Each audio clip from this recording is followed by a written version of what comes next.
अन्तिमसत्य नमः शिवाय अगणित नामा नमः शिवाय अघनिर्मूला नमः अन्तिमसत्य नमः शिवाय अगणित नामा नमः शिवाय ಜ್ಞಾನಯೋಗಾಶ್ರಮದ ಪರಮಪೂಜ್ಯ ಸಿದ್ದೇಶ್ವರಪ್ಪಂಗಳ ಪವಿತ್ರ ಪಾದಾರವಿಂದಕ್ಕೆ ಕೋಟಿ ಪ್ರಣಾಮಗಳನ್ನು ಹೇಳಿ ಈ ಅಪ್ಪಾಜಿಯವರ 2ನೇ ವರ್ಷದ ಗುರುನಮನ ಕಾರ್ಯಕ್ರಮ ಆದರ್ಶ ಕೂಡ ಇದೇ ಜಾಗದಲ್ಲಿ ಎಲ್ಲ ನಮ್ಮ ಕಾಕಾಗಳು, ನಮ್ಮ ಹಾಡ್ಕಿ, ನಮ್ಮ ಆರ್ಮಿ ಸಾಹೇಬರು, ಇನ್ನೂ ಬಹಳಷ್ಟು ಕಲಾವಿದರು ಬಂದಿದ್ದರು. ಈ ವರ್ಷ ಕೂಡ ಏನೋ ಎಲ್ಲರೂ ತಮ್ಮ ಭಕ್ತಿ ಇಟ್ಟು ಶ್ರದ್ಧೆ ಇಟ್ಟು ನಮ್ಮ ಕರೆಗೆ ಹೋಗಿ ಕೊಟ್ಟು ತಾವೆಲ್ಲರೂ ಬಂದಿರಿ. ತಮಗೂ ಕೂಡ ಕೋಟಿ ನಮಸ್ಕಾರಗಳನ್ನು ಹೇಳಿ, ಇದು ಪರಮಪೂಜ್ಯ ಸಿದ್ದೇಶ್ವರ ಅಪ್ಪಾಜಿಯವರ ಗುರುನಮನ ಕಾರ್ಯಕ್ರಮ ಮಾಡಬೇಕಾದ್ರೆ ಏನು ಕಾರಣ, ಯಾಕೆ ಮಾಡಬೇಕಾಯ್ತು? ನಮ್ಮ ಮನೆಯಾಗೆ ಕೆಲವೊಬ್ಬೊಬ್ಬರು ಹಿರಿಯರ ಪುಣ್ಯತಿಥಿಗಳು ಮಾಡಲಿಕ್ಕೆ ಆಗಂಗಿಲ್ಲ. ಕರೆ ಆದರೂ ಸಹಿತ ಇಂಥ ಮಹಾತ್ಮರ ಒಂದು ಕಾರ್ಯಕ್ರಮ ನಾವು ಇಷ್ಟೆಲ್ಲ ಯಾಕೆ ಇಷ್ಟಪಡ್ತೀವಿ ಅಂತ ಕೇಳಿದ್ರೆ, ಇಷ್ಟೆಲ್ಲ ಯಾಕೆ ನಾವು ಶ್ರಮ ವಿಷಯ ಮಾಡ್ತಾ ಅಂತ ಕೇಳಿದ್ರೆ, ಅವ್ರು ಕೊಟ್ಟಿರ್ತಕ್ಕಂಥ ಸಂದೇಶ ಜಗತ್ತದೊಳಗೆ ಬಹಳ ಅಗಾಧವಾಗಿರ್ತಕ್ಕಂಥ ಸಂದೇಶ ಐತಿ.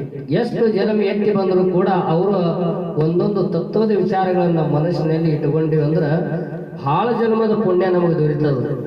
ಅಂತ ಒಂದೊಂದು ಸಂದೇಶ ಅವರ ಒಂದು ಶಬ್ದದೊಳಗೆ, ಅದಕ್ಕೆ ಇಡೀ ಜಗತ್ತದೊಳಗೆ ನಡೆದಾಡುವ ದೇವರು, ನಮ್ಮ ಶತಮಾನದ ಸಂತರು, ಹಿಂಗ ಒಂದೊಂದು ಬಿರುದಗಳನ್ನ ಅವ್ರಿಗೆ ಕೊಟ್ಕೋತ ಬಂದ್ರು. ನಾವು ನೋಡ್ತೀವಿ, ನಿನ್ನೆ ದಿವಸ ಹ್ಯಾಪಿ ನ್ಯೂ ಇಯರ್ ಅಂತೇಳಿ ಬೆಂಗಳೂರೊಳಗೆ ಲೇಡೀಸ್ ಬಾಯ್ಸ್ ಕೂಡ ಏನು ಅವ್ರು ಮಾಡುವಂಥ ವರ್ತನೆಗಳು, ಅವ್ರು ಮಾಡುವಂಥ ನಡತೆಗಳು ಎಲ್ಲ ಕಾಲ ಕೆಟ್ಟ ಹೋಗೈತಿ. ಇಂಥ ಒಂದು ಕೆಟ್ಟ ಕಾಲದೊಳಗೆ ಅಂಥ ಅಪ್ಪಾಜಿಯವರು ಪಾದಿಟ್ಟು ಈ ಭೂಮಿ ಎಲ್ಲ ಪಾವನ ಮಾಡಿ ಹೋಗಿದ್ದಾರೆ. ಅಂಥ ಪಾವನ ಭೂಮಿಯೊಳಗೆ ನಾವು ಹುಟ್ಟಿ ಬಂದ ಒಂದು ಬಳಕ ಅವರು ಕೆಲವೊಂದೊಂದು ಸಂದೇಶಗಳು ಹೇಳಿದ್ದಾರೆ ಜಗತ್ತದ್ದು. ಈ ನಿಸರ್ಗ ನಿನ್ನಿಂದ ಕಾಪಾಡೋದು ಆಗಲಿಲ್ಲ ಅಂದ್ರೆ ಈ ಜಗತ್ತು ಕೆಡಿಸುವಂಥ ವ್ಯವಹಾರಗಳು ಯಾರು ಮಾಡಬೇಡ್ರಿಪ್ಪ. ಈ ದೇವರು ಎಲ್ಲಿ, ನೀನು ಗುಡಿ ಗುಂಡಾರದೊಳಗೆ, ಮಠ ಮಂದಿರದೊಳಗೆ, ಗಿಡ ಕಲ್ಲಿನೊಳಗೆ ಎಲ್ಲಿ ಹುಡುಕಾಡಬೇಡ. ದೇವ್ರು ಎಲ್ಲಿ ಅದಾನ ಅಂತ ಕೇಳಿದ್ರೆ ನಿಸರ್ಗದೊಳಗೆ ದೇವ್ರು ಅಡಕಾಗ್ಯಾರ. ಪ್ರತಿಯೊಂದು ವಸ್ತುಗಳನ್ನ ಈ ನಿಸರ್ಗದೊಳಗೆ ಹೂ ಅರಳ್ಯಾದ ಹಣ್ಣು ಬಿಟ್ಟಾಯ್ದೆ ಅಂದ್ರೆ ಅದು ಗುರುನಾಥನ ಕೃಪೆ, ಪರಮಾತ್ಮನ ಅನುಗ್ರಹ ಇಲ್ಲಾರ್ದೆ ಅದು ಆಗಂಗಿಲ್ಲ. ದೇವರನ್ನ ಎಲ್ಲಿ ಕಂಡ್ರು ಅವರು ಅಪ್ಪಾಜಿಯವ್ರದ್ದು ಕೇಳಿದ್ರೆ ಈ ನಿಸರ್ಗದೊಳಗೆ ದೇವರನ್ನ ಕಂಡ್ರು. ಎಲ್ಲರಿಗೂ ಕೂಡ ಅದನ್ನೇ ಹೇಳ್ಯಾರ, ಈ ನಿಸರ್ಗದೊಳಗೆ ದೇವದಾನ, ಅಣುವಿನಲ್ಲಿ ದೇವರದಾನ, ಬಹಳ ಎಚ್ಚರದಿಂದ ಇರಬೇಕು ಅಂತಕ್ಕಂಥ ವಿಚಾರಗಳನ್ನ ಹೇಳ್ಯಾರ.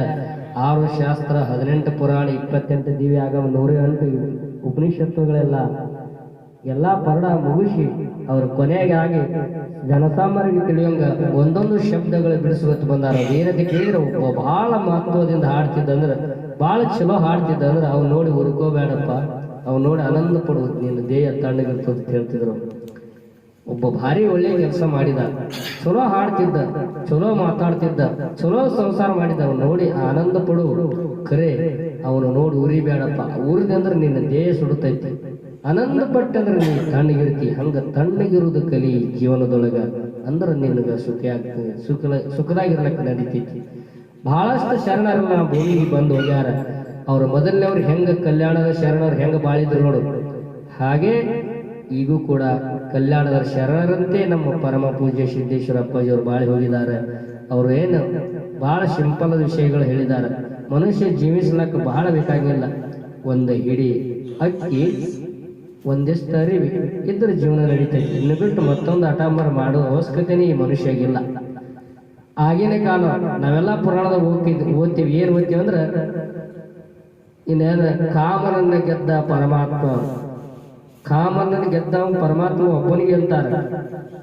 ಕರೆ ಈ ಕಾಲಮಾನದೊಳಗೆ, ಈ ಕೆಟ್ಟ ಕಲಿಯುಗದೊಳಗ ಕಾಮನನ್ನ ಜಯಿಸಿದವರು, ಕ್ರೋಧಗಳನ್ನ ಜಯಿಸಿದ, 6 ಗುಣಗಳನ್ನ ಕಟ್ಟಿ, ಅಷ್ಟಮದಗಳನ್ನ ಮೆಟ್ಟಿ, ದಶ ಇಂದ್ರಿಯಗಳನ್ನ ಸುಟ್ಟು ಎಲ್ಲಾ ತಮ್ಮ ಹತೋಟಿಗಳು ಇಟ್ಟುಕೊಂಡ ತನ್ನ ಮನಸ್ಸು, ತಮ್ಮ ಭಾವ, ತಮ್ಮ ನಡತೆ ಹೊಟ್ಟೆ ತಪ್ಪದೆ ಕಣಿಗಾಯಿಸಿ ಹೋದವರು ಯಾರಂತ ಕೇಳಿದ್ರೆ ನಮ್ಮ ಸಿದ್ದೇಶ್ವರ ಅಪ್ಪಾಜಿಯವರು. ನಾವೆಲ್ಲ ಯಾಕೆ ಅವರನ್ನ ಇಷ್ಟೊಂದು ನಂಬಿಕೆ ಇಟ್ಟಿವಿ, ಯಾಕೆ ಜಗತ್ತೆಲ್ಲ ಅವರನ್ನು ಹೊಗಳ್ತಾ ಅಂತ ಕೇಳಿದ್ರೆ ಅವರು ನುಡಿದಂತೆ ನಡೆದರು. ಏನು ನುಡಿತಿದ್ರು ಹಂಗೆ ನಡೀತಿದ್ರು, ಹೆಂಗೆ ನಡೀತಿದ್ರು ಹಂಗೆ ನುಡಿತಿದ್ರು. ಜನರಿಗೆ ಕೂಡ ಒಳ್ಳೆಯ ಸಂದೇಶಗಳನ್ನು ಹೇಳಿ ನಮ್ಮ ಭಾಗಕ್ಕೆ ಜ್ಞಾನದ ಬೆಳಕ, ಇಡೀ ಜಗತ್ತಕ್ಕೆ ವಿಶ್ವಕ್ಕೆ ಜ್ಞಾನದ ಬೆಳಕು ನೀಡಿದ್ದಾರೆ. ಅದಕ್ಕಾಗಿ ನಾವು ನಿಮಗೆಲ್ಲರಿಗೂ ಒಂದು ವಿನಂತಿ ಮಾಡ್ತಾ ಅಂತ ಕೇಳಿದ್ರೆ, ಯಾರ್ದೋ ಹುಟ್ಟು ಹಬ್ಬ ಯಾರ್ದೋ ಎಂಜಾಯ್ ಮಾಡಿ ಎಲ್ಲೋ ಕೇಕ್ ಕಟ್ ಮಾಡಿ ಏನೋ ಮಾಡೋದಕ್ಕಿಂತಲೂ ಇಂಥ ಮಾತವರಿಗೆ ನೀವು ಇಂಥದ ಮುಂದಿನ ಕಾಲಮಾನದೊಳಗೆ ನಮ್ಮ ಮಕ್ಕಳು ಈಗ ನೋಡಿಲ್ಲ, ಅವರು ಸಿದ್ದೇಶ್ವರ ಅಪ್ಪಾಜಿ ಮುಂದೆ ಹುಟ್ಟಂತ ಪೀಳಿಗೆಗಳು ನೋಡಂಗಿಲ್ಲ ಅವ್ರಿಗೆ. ನಾವು ಇವ್ರು ನನ್ನ ಇಂಥ ಒಂದು ಕಾರ್ಯಕ್ರಮ ಮಾಡೋದ್ರಿಂದ ಇವ್ರು ಏನಿದ್ರು ಅಂತಕ್ಕಂಥ ವಿಚಾರಗಳು ನೀವು ಪ್ರಶ್ನೆ ಮಾಡ್ತಾವ. ಮಕ್ಕಳು ಮೊಮ್ಮಕ್ಕಳು ಮಾಡಿದಾಗ ಅವ್ರು ಹಿಂಗಿದ್ರು, ಇವ್ರು ಇಂಥವ್ರು, ಇದನ್ನ ಇದನ್ನೇ ಮಾಡ್ಕೊತ ಹೋಗ್ಬೇಕಂತೇಳಿ ಮುಂದಿನ ಮಕ್ಕಳಿಗೆ ಹೇಳ್ಕೊತವ್ರು ತಿಳ್ಕೊ ಆ ಸಂಪ್ರದಾಯ ನಮ್ಮಲ್ಲಿ ಬೆಳಿಲಕ್ಕೆ ಚಾಲು ಆಗ್ತೈತಿ. ಹೌದಲ್ಲ? ಇದು ಹಿಂಗೈತೆ ಅಂತ ಹೇಳಿದ್ರೆ ಅದು ಆ ಸಂಪ್ರದಾಯ ಚಾಲು ಆಗ್ತೈತಿ. ಈಗ ಎಲ್ಲ ಸಂಪ್ರದಾಯಗಳು ಹೋಗ್ಯಾವ. ಯಾರ್ದೋ ಹುಟ್ಟಹಬ್ಬ, ವರ್ಷ ಬರುವೇನು ಹುಟ್ಟಹಬ್ಬ, ವರ್ಷ ಬರ್ತಾವೆ. ನೀವು 100 ವರ್ಷ ಬದುಕ್ರಿ, ಬೇಡ 50 ವರ್ಷ ಬದುಕ್ರಿ, 50 ವರ್ಷ ಹುಟ್ಟಹಬ್ಬ ಬರುವೇಲ್ಲ.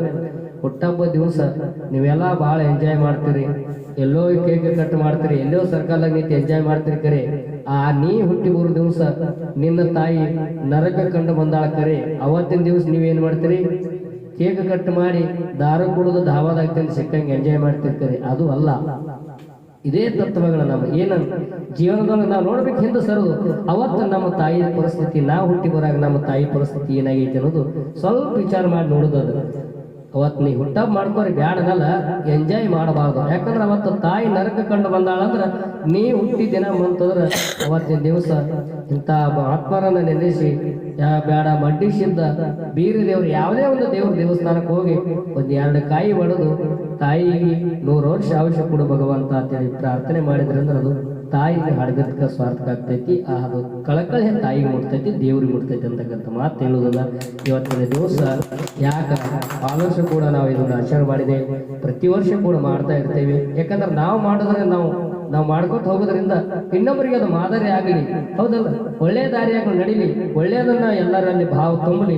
ಸಿದ್ದೇಶ್ವರ ಅಪ್ಪಾಜಿ ಅಂತ ಭಾವ ಮುಂದೊಂದು ನಾವು ಮತ್ತೊಬ್ಬರು ಸಂತರು ಹುಟ್ಟಿ ಬರಲಿ ನಮ್ಮ ನಾಡಿಗೆ. ಯಾರ ಅವರು 100ಕ್ಕೆ 100 ಒಂದು ತತ್ವ ಪಾಲನೆ ಮಾಡ್ಕೊಂಡು ಬಂದಾರ. ಅವ್ರ ತತ್ವ ಕೇಳಿ ನಮ್ಮ ಸಂಸಾರದಾಗ ನೀವೆಲ್ಲರೂ ಅವರು ಸಂದೇಶ ಕೇಳ್ಕೊಂಡು ನೀವೆಲ್ಲರೂ ಪುನೀತರಾಗ್ರಿ ಅಂತಕ್ಕಂಥ ಮಾತನ್ನ ಹೇಳಿ ನಲ್ಲಿ ಆಡ ಮಾಡ್ತಾರೆ. ಸುಕ್ಷೇತ್ರ, ಪಾವನ ಕ್ಷೇತ್ರ, ಪುಣ್ಯ ಕ್ಷೇತ್ರ ಬಿಜ್ಜರಿ ಗ್ರಾಮದಲ್ಲಿ ಜನ್ಮೆತ್ತಿ ಬಂದು ನಾಡ ಕಂಡ ಅಪರೂಪದ ಸಂತರು ಯಾರಾದರೂ ಇದ್ರ ಅವರು ಸಿದ್ದೇಶ್ವರ ಅಪ್ಪಾಜಿ ಅವರು. ಇವತ್ತಿನ ದಿವಸ ನಿಮ್ಮಲ್ಲೆಲ್ಲ ಆಗಲಿ ಹೋಗಿ ಇಂದಿಗೆ 2 ವರ್ಷ ಆಯಿತು.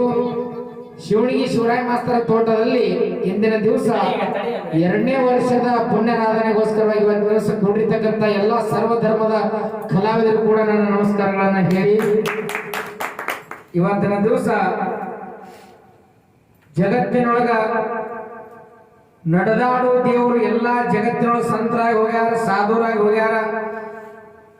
ಎಲ್ಲಾ ಕಲಾವಿದರೊಳಗ ಇಡೀ ಉತ್ತಮ ಎಲ್ಲ ರಾಜಕಾರಣಿಗಳಾಗಲಿ, ಸಾಧು ಸಂತರಾಗ್ಲಿ, ಎಲ್ಲ ದೇವರೊಳಗೆ ನಡೆದಾಡೋ ದೇವರತ್ತೆ ಯಾರಿಗೂ ಬೀಳು ಕೊಡ್ಲಿಲ್ಲ.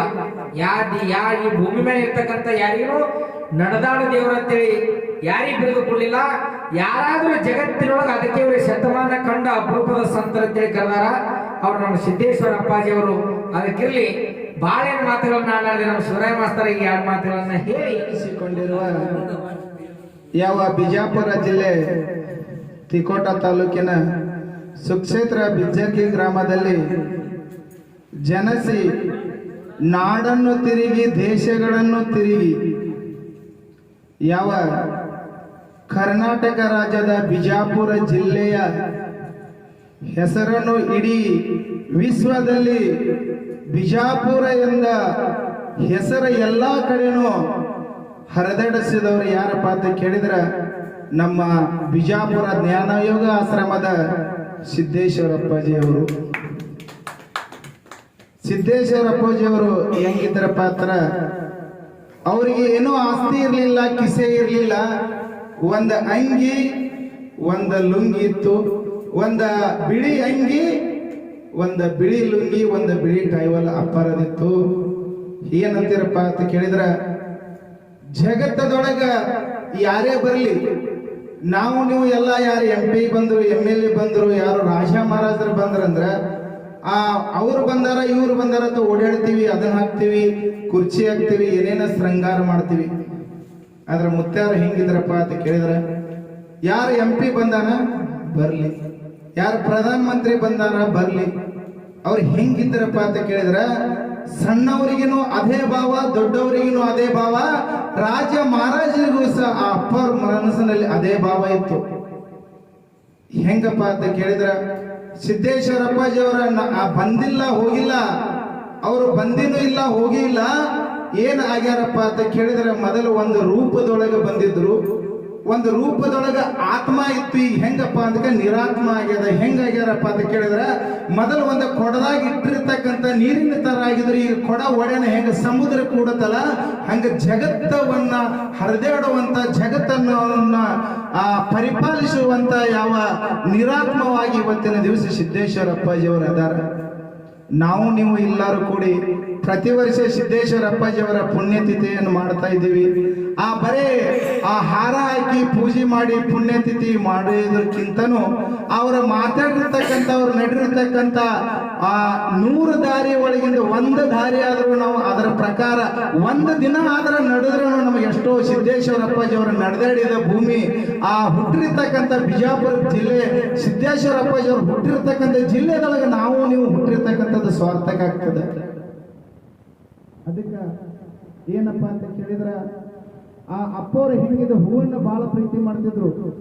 ಹೆಂಗ್ ಪ್ರೀತಿ ಮಾಡ್ತಿದ್ರು? ಆ ಹೂವಿನ ತೋಟದೊಳಗಿದ್ರನ್ನ ಚಂದ, ಆ ಹೂವು ಹರಿದ ದೇವರಿಗೆ ಏರಿಸಕ್ಕಿಂತನೂ ಅಪ್ಪವ್ರು ಏನಪ್ಪಾ ಅಂತ ಕೇಳಿದ್ರೆ ಒಂದೇ ಒಂದು ಹೂ ಏರಿಸ್ತಿದ್ರು. ಆ ಹೂವಿನ ತೋಟದಾಗಿದ್ರ ಚಂದ, ಹೂವಿಗೆ ಮಕರಂದಕ್ಕ ಆ ಏನಪ್ಪಾ ಅಂತ ಕೇಳಿದ್ರೆ ಜೇನು ಹುಳುಗಳ ಹಾರಾಡಿದ್ರ ಚಂದ, ಆ ಒಣ ನಿಂತು ನೋಡಲಕ್ಕ ಚಂದ. ಅಂತ ಅಪ್ಪವ್ರ ಇದ್ರಪ್ಪ ಅಂತ ಕೇಳಿದ್ರ ಆ ನಮ್ಮ ನಿಮ್ಮೆಲ್ಲರಿಗೂ ಒಂದು ಹಿತನುಡಿಯನ್ನು ಹೇಳಿ ಬೆಳಕನ್ನು ತೋರ್ಲಕ್ಕ ಬಂದಿರತಕ್ಕಂತ ಒಂದ ಭಗವಂತನ ಅವತಾರ ಅಂತೇಳಿ ಎಲ್ಲರೂ ಹೇಳ್ಕೊತ ಸಾಧು ಸಂತರು ಇನ್ನೂ ತನ ಬಂದಾರ, ಇನ್ನೂ ತನ ನಡ್ಕೊಂಡು ಹೊಂಟಾರ. ನಮ್ಮಲ್ಲಿ ಇರ್ತಕ್ಕಂಥ ಅಜ್ಞಾನವನ್ನ ಹೊಡೆದೋಡಿಸಿ ಜ್ಞಾನದ ಕಡೆ ಇದು ಹೆಂಗ ಅಪ್ಪ ಅವರೊಂದು ಮಾತು ಏನ್ ಹೇಳ್ತಿದ್ರಪ್ಪ ಅಂತಂದ್ರ, ಇದು ನಾ ಕಳಿಸೀನಿ, ನಾ ಮಾಡೀನಿ, ಇದು ಮಣ್ಣು ನಂದದ, ಹೊಲ ನಂದದ ಅಂತೀಯಲ್ಲ. ಆ ಹೊಲ ಏನಂತಿತ್ತಂದ್ರ ನಾ ನಿನ್ನವಲ್ಲ, ನೀ ನನ್ನವ. ನೀ ಬರೋಕ್ಕಿಂತ ಮುಂಚೆನೂ ನಾ ಇದ್ದೆ, ನೀ ವಾದ ಬಳಕನು ಇರ್ತೀನಿ, ನೀನೇ ನನ್ನ ಒಳಗೆ ಸೇರ್ತಿ ಹೊರತು ನಾ ನಿನ್ನವಲ್ಲ, ನೀ ನನ್ನವಲ್ಲ, ನೀ ನನ್ನವಂತ ಹೇಳ್ತಿತ್ತ ಈ ಭೂಮಿ ಮಣ್ಣು. ಅದಕ್ಕೆ ಜಗತ್ತಿನೊಳಗ ನಂದು ಅನ್ನೋದೆಲ್ಲ ಎಷ್ಟಪ್ಪ ಅಂದ್ರೆ ಅಷ್ಟರ ಮಟ್ಟಿಗೆ ಇರಬೇಕಿದು. ನಂದೇ ನಾ ಗಟ್ಟಿ ಮಾಡ್ಕೋತೀನಿ, ಇದು ನಂದೇ ಸ್ವಂತ ಅಂದ್ರೆ ಏನೂ ಇಲ್ಲ.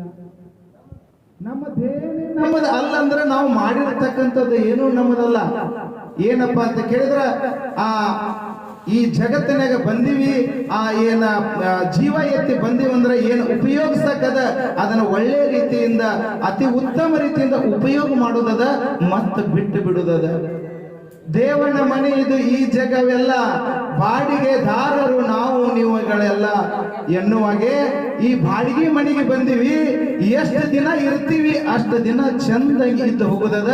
ಇದ್ರಾಗ ನಂದು ನಾನು ಏನೂ ತಗೊಂಡು ಹೋಗುವಂಗಿಲ್ಲ ಅಂತ ಯಾವ ಸಿದ್ದೇಶ್ವರ ಅಪ್ಪಾಜಿಯವರ ಇವತ್ತ 2ನೇ ವರ್ಷದ ಪುಣ್ಯತಿಥಿಯನ್ನು ಯಾವ ನನ್ನ ಗುರುಗಳಾಗಿರ್ತಕ್ಕಂಥ ಯಾವ ನೆಲೆಯಿಲ್ಲದ ಕಲ್ಲನ್ನು ಶಿಲೆ ಮಾಡಿ ಕಲೆ ಇಲ್ಲದವನಿಗೆ ತಿದ್ದಿ ತೀಡಿ ಆಗಲಾರದು ಅನ್ನುವ ಪದವನ್ನು ದೂರ ಮಾಡಿ 4 ಜನರ ಮುಂದೆ ಧೈರ್ಯ ತುಂಬಿ ಮಾತಾಡುವಂಗ ಮಾಡಿ ಸಕಲ ಕಲೆ ಉಳ್ಳ ಎನ್ನ ಗುರುಗಳಾದ ಶಿವನಿಗೆ ಶಿವರಾಯ ಮಾಸ್ತರ್ ಸರಿಗೆ ಹೃದಯಪೂರ್ವಕ ಧನ್ಯವಾದಗಳನ್ನು ಹೇಳುತ್ತಾ, ಇನ್ನೋರ್ವ ಗುರುಗಳಾಗಿರ್ತಕ್ಕಂಥ ಯಾವ ನಿಮ್ಮ ಕಡೆ ಇದು ಆಗೇ ಆಗತ್ತ, ನೀವು ಮಾಡಿ, ನೀವು ಪ್ರಯತ್ನ ಬಿಡಬೇಡ್ರಿ. ನೀವು ಯಾವಾಗ ಬೇಕಾದಾಗನು 24 ತಾಸಿನಾಗ ನೀವು ನಮ್ಮಿಂದ ಏನಾದ್ರೂ ಕೇಳಬೇಕಂದ್ರೆ ಕರೆ ಮಾಡಿ, ನಾವು ಬಾ ಅಂದ್ರೆ ನಾವು ಬರ್ತೀವಿ.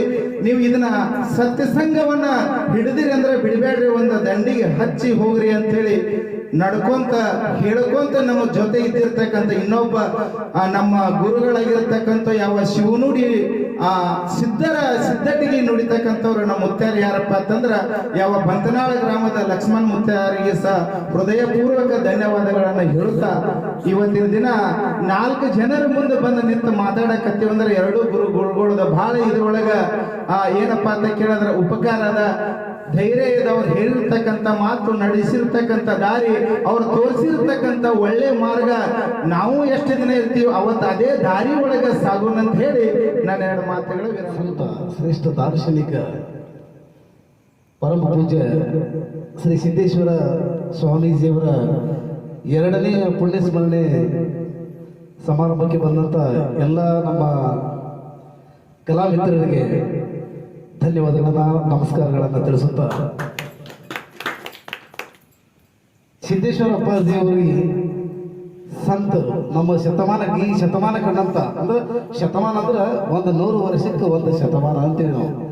ಶತಮಾನ ಅಂದ್ರೆ 100 ವರ್ಷದೊಳಗೆ ನಮ್ಮ ಇಡೀ ಜಗತ್ತ ಕಂಡಂತ ಒಬ್ಬ ಶ್ರೇಷ್ಠ ಸಂತ ಅಂದ್ರೆ ನಮ್ಮ ಸಿದ್ದೇಶ್ವರ ಅಪ್ಪಾಜಿಯವರು. ಹಿಂದಕ್ಕಿನ ಶತಮಾನದಾಗ ಆಗಿ ಹೋಗ್ಯಾರ್ರಿ ಒಂದಿಷ್ಟು ಸಂತರು, ಶರಣರಾಗ್ಯಾರ, ಸಂತರಾಗ್ಯಾರ, ಬುದ್ಧ ಆಗ್ಯಾನ, ಬಸವಣ್ಣ ಆಗ್ಯಾನ, ಮತ್ತು ಹೊರಗಿನ ದೇಶದಾಗ ಕನ್ಫ್ಯೂಷಿಯಸ್, ಸಾಕ್ರೆಟಿಸ್ ಅಂತೇಳಿ ಕೆಲವೊಬ್ಬರು ಸಂತರಾಗಿ ಹೋಗ್ಯಾರಿ. ಅವ್ರ ಸಂತರ ಕೆಲಸ ಏನಪ್ಪ ಅಂತಂದ್ರೆ ಪವಾಡಲ್ಲಿ ಇವರು ದೇವರಲ್ಲ, ಏನು ದೇವರು ಅಲ್ಲ, ದೇವರ ಸ್ವರೂಪಿನಲ್ಲ. ಆದ್ರೆ ಎಷ್ಟೋ ಜನ ನಡೆದಾಡುವ ದೇವರು ಅಂದ್ರೆ ಕರೆ, ಆದ್ರೆ ಇವರು ದೇವರಲ್ಲ, ಸಂತರು. ಇವರು ಸಂತರು, ಇವರಷ್ಟೇ. ಅಂದ್ರೆ ಸಂತರು ಅಂದ್ರೆ ಏನಪ್ಪಾ ಅಂತಂದ್ರೆ ಜಗತ್ತಿಗೆ ಬೆಳಕು ತೋರಿಸೋರು. ಬೆಳಕು ತೋರಿಸೋರು ಅಂದ್ರೆ ಹಗಲ ತರಗಳ ಬೆಳಕು ಇರ್ತಲ್ಲ, ಮತ್ತೇನೆ ಬೆಳಕು ತೋರಿಸೋದು ಅಂತೇಳಿ ವಿಚಾರ ಮಾಡಬಹುದು.